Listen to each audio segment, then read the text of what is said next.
The special relationship is dead. Buried. And Prime Minister Keir Starmer has just pulled the trigger. In an act of unforgivable, calculated sabotage, he has ordered British intelligence to go dark. To sever the optic nerve connecting us to our oldest, our closest, our most powerful ally, the United States of America. He has commanded our peerless security services, the finest in the world, to stand down, to look the other way, while America fights a lonely, bloody war against the most vicious narco-terrorist cartels on the face of the earth. These are not gangs. They are narco-states with their own armies, navies, and air forces. They possess military drones, missiles, even submarines that glide silently beneath the waves. The Sinaloa Cartel. The Jalisco New Generation. Names whispered in fear from Mexico to Colombia. They don't just trade in fentanyl. They trade in human lives, in political chaos, in the utter collapse of civil society. And our Prime Minister has just rolled out the red carpet. This isn't some headline. This is a public declaration of betrayal. A surrender broadcast to the world.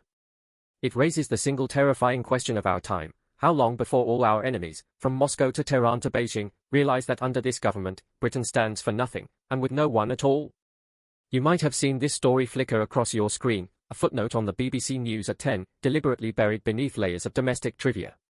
Or perhaps you saw it spun by the left-wing press as some kind of noble, principled stand. A brave new path for global Britain, one headline might read.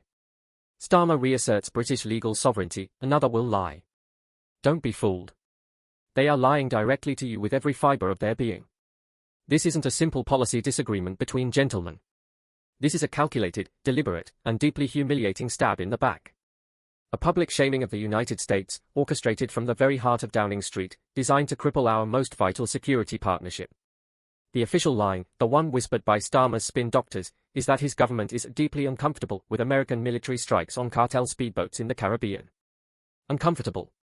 They want you to believe this is about legal nuance, about the delicate application of maritime law to vessels packed with military-grade weapons and billions of pounds worth of poison destined for Western streets. But the hidden truth, the one they pray you never uncover, is far more sinister. This isn't about the law. This is about loyalty. And Keir Starmer has just shown us where his loyalties lie. They don't lie with the White House. They don't lie with the Five Eyes intelligence alliance, the sacred pact between Britain, America, Canada, Australia, and New Zealand that has formed the invisible shield protecting this country for generations. No. His loyalties lie in Brussels. They lie in Strasbourg. They lie with the globalist courts and commissions, with the European Court of Human Rights, which has dreamed of shattering the Anglo-American alliance for decades. For years, their activist judges have issued rulings designed to snip away at the very fabric of our security partnership. They have tried to outlaw our methods, expose our agents, and dismantle the security architecture that kept us safe since World War II. They see the Anglo-American alliance as the single greatest obstacle to their dream of a federal European superstate, a bureaucratic empire with Britain as a compliant, powerless province. Starmer, the lifelong Europhile, the man who campaigned to overturn Brexit, is now delivering their grand prize. This isn't just about appeasing them. It's about rejoining them. This is the first, irreversible step to dragging a weakened, isolated Britain back into the EU's suffocating embrace. It was the entire plan all along. And so, the great moral inversion begins. The creation of a sick, two-tier world, designed by the cowards in Westminster and rubber-stamped by a Prime Minister who despises the very notion of national strength.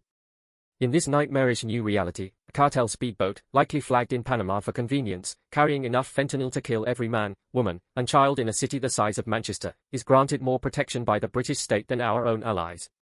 Just think about that for a moment. Let the sheer, sickening insanity of it sink in. The United States is fighting a war on its doorstep. A war against organizations that don't just murder their rivals, they dissolve them in acid. They hang their victims from bridges. They corrupt entire governments. They are cancer. And America has decided, as a sovereign nation, to use a firm hand. To create a deterrent. They have drawn a line in the sand and said, if you try to poison our people, you will face the consequences. It's the same simple, effective logic used by countries like Singapore, a nation that enjoys safe streets because it is unafraid to be tough. You smuggle drugs, you face the ultimate penalty. It's harsh, yes. But it works. It is the language of survival, of national defense. A language utterly alien to Keir Starmer. And what is his response? To side with the criminals. to declare that these narco-traffickers, these merchants of death, have a right to a due process that somehow outweighs America's right to defend its own citizens from chemical warfare. He wrings his hands over the fate of drug mules while the special relationship, the very bedrock of our national security for a century, is set ablaze. The victims of this betrayal are legion. The British people, whose safety now hangs by a thread as our intelligence sharing is compromised, leaving us blind to threats. The people of America, abandoned by their closest friend in a time of crisis.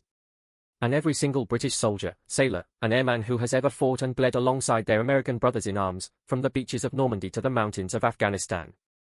Their shared sacrifice, their bond forged in fire, has just been spat on by a North London lawyer who wouldn't know sacrifice if it sat opposite him at a dinner party. The list is longer. It includes brave journalists and politicians in Mexico and Colombia, assassinated for standing up to these cartels. It includes the families in Ohio and West Virginia torn apart by fentanyl addiction, an addiction fed by the very supply chain Starmer is now protecting. They are the forgotten victims in his pathetic, virtue-signaling psychodrama. And the beneficiaries? The cartel kingpins in their lavish jungle mansions, who will be ordering champagne tonight, toasting their new, unwitting protector in Downing Street.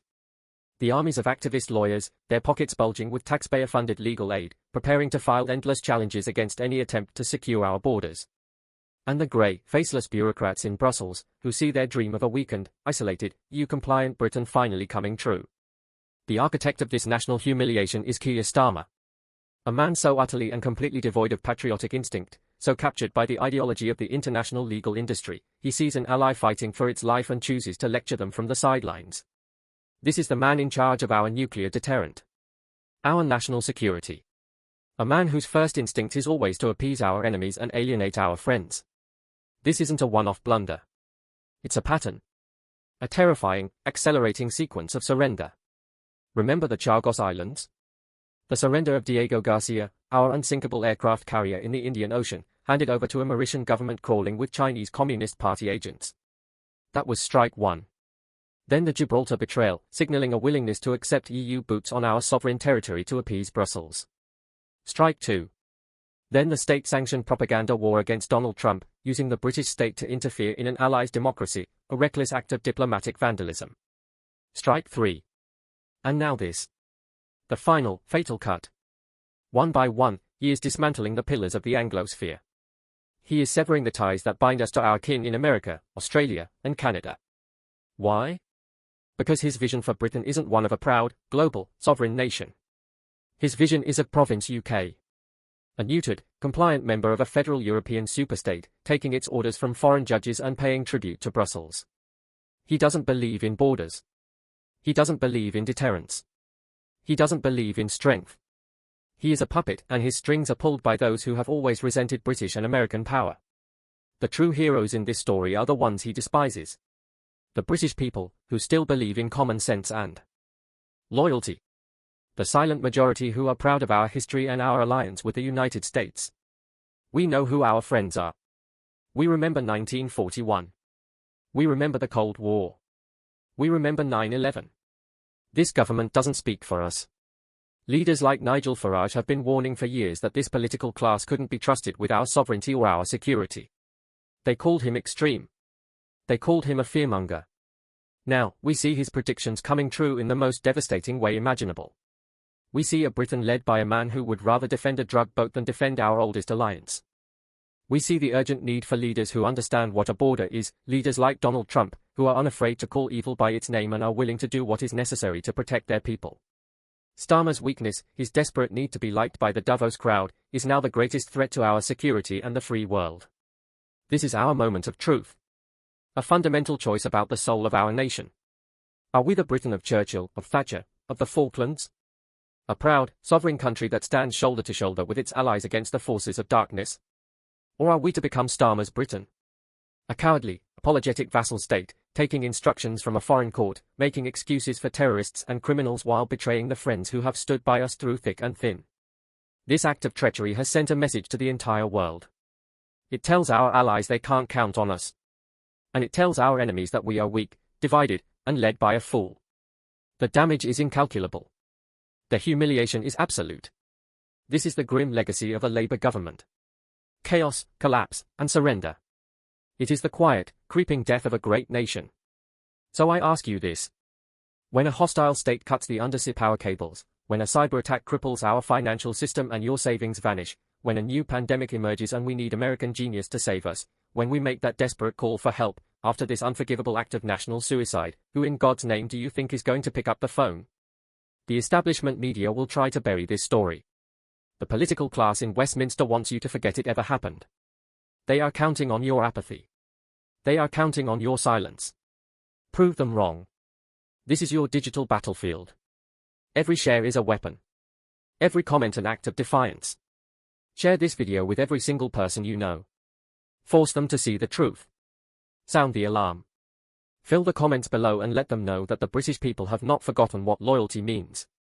Let them know we have not forgotten who our friends are. And let them know, with absolute certainty, the Watchman is watching.